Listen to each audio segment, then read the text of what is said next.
I just wanted to do a quick video of this compost bin. It's been, well, I'm not really sure, probably about 4 months, regular turning, constantly feeding the bin with kitchen scraps, waste food from a local farmer's market, rabbit shredded rabbit pet bedding, shredded garden green waste, hops, spent grain, and what I've got is a concrete block construction, and it's built into a bank. So on two sides it's level with the ground. On the other side, the ground comes up to about half the height of the bin, and you can't really see because I've just emptied it now. On the bottom part, I've added this air brick ducting and this little rodent mesh screen. And the idea is, underneath the bin, as I empty it, I'll probably do another video just showing you the pallet. There's a plastic pallet which is covered in a weld wire mesh, and the ducting feeds the sort of airflow out from underneath and comes up in underneath the bin. And so you can see it's all pretty well composted. It looks a lot darker on screen. It looks kind of a bit lighter than it really is. But yeah, it's quite usable stuff. There's some market store waste. This is a wooden spoon, so you can see it's pretty much broken down. It breaks away to nothing. There's some of the compost, the Green Council compostable PLA bags, little bits of those left, which just break away to nothing. This is closest to the door, so where I've aerated it with one of these kind of tools. I think this is by Primrose. It's a compost aerator, and the idea is it jams into the base and then you pull it up, and you can sort of see it's quite hard work. But the problem is it's only, I don't know, 800 long. The bin's about 4 foot, so it doesn't get right to the bottom. So this hasn't been aerated for months. And so you can see it's really compacted, very wet. This is hard work, but pretty well composted.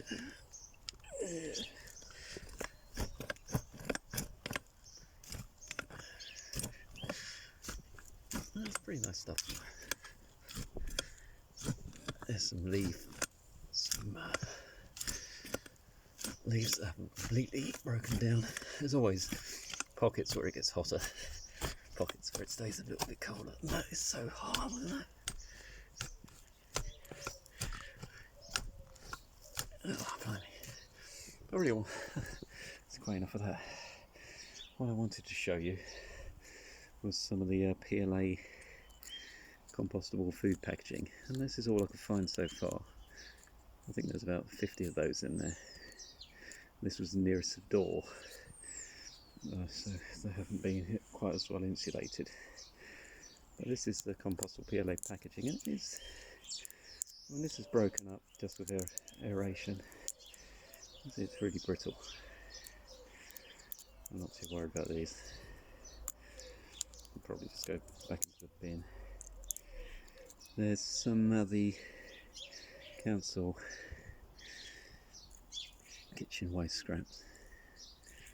So you can see, I mean, it basically breaks away to nothing.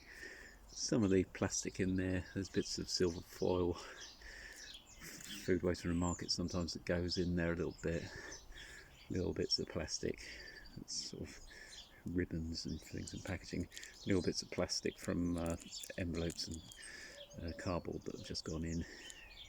But as for the PLA stuff, I can't really see a lot of that. Composts a lot faster than the London plane tree leaves, actually, but it does need a bit of heat. And you can actually see this seems to have got quite thick. Yeah, it's breaking away up to nothing, and I mean, that's not a problem. But the rest of it's gone. So now I've been monitoring the temperature. Reached highs of around about 81 degrees Celsius and averaged out around about 65. But in the last few weeks, even with aeration, it's obviously not going to generate any heat because it's pretty much compost. Normally I'd use this as it is, just as a kind of surface top dressing, just as a mulch, and then let the worms continue off doing the rest of it. But what I'm going, this is the tops bit, so there's some bits of paper and stuff which will break down. There's a couple of leaves and things like that. I'm not too worried about that. I kind of like using heavy mulches. I think it helps support a bit more soil life, and you obviously get more worm activity. It sort of retains moisture as well. But that's the really nice stuff. I've just got to bag this up now. But there you go. So I did a little bit of an experiment for the Great Composting Experiment. Those things, as UCL was doing a little trial. It's a bit of daft setup really, because it's quite well documented that you need temperatures in a range of around about 60 to 65 Celsius for the PLA to go through what's called a glass point. So then it basically depolymerizes, it breaks it up, it becomes brittle. Once it breaks up, then it kind of can be consumed by microbes. I think it breaks down to lactic acid or whatever. That's hard work. And I think I'll bag up a few more bags, and then I'll do another little video just to show you where the pallet is at the bottom of the bin. I've got a length of Coir pond pipe from a sort of water filtration thing. I think it's about 68 millimeters. And I wanted to put an air pipe in this. I don't know if it's worth bothering, but it's a bit of a try already. Compost bins, as the level settles, they always seem to get a bit heavy at the bottom, unless you actually physically turn it. But I haven't turned this bin other than using this little tool, and I mean it's worked. It looks like compost to me. And by the time I've bagged it up, the worms have done their work on it. I'll just get a quick video of the bit. Here we go. Yeah, so that's the bags as it's come out of the bin. It's quite nice stuff. I've got some biochar in there as well. I call it biochar, it's just charcoal, but I quite like having the big chunks, and that will break up when it's ready to go on the ground. I'll probably, if there's any noticeable bits, I'll just crush those up. So there's 3 so far, probably about another 10. So this has been sitting out here some time. And look, you can see this is just worm casts. Completely uniform worm casts. No worms at all because I've eaten everything. A little bit of grit in there. Yeah, amazing. Fantastic.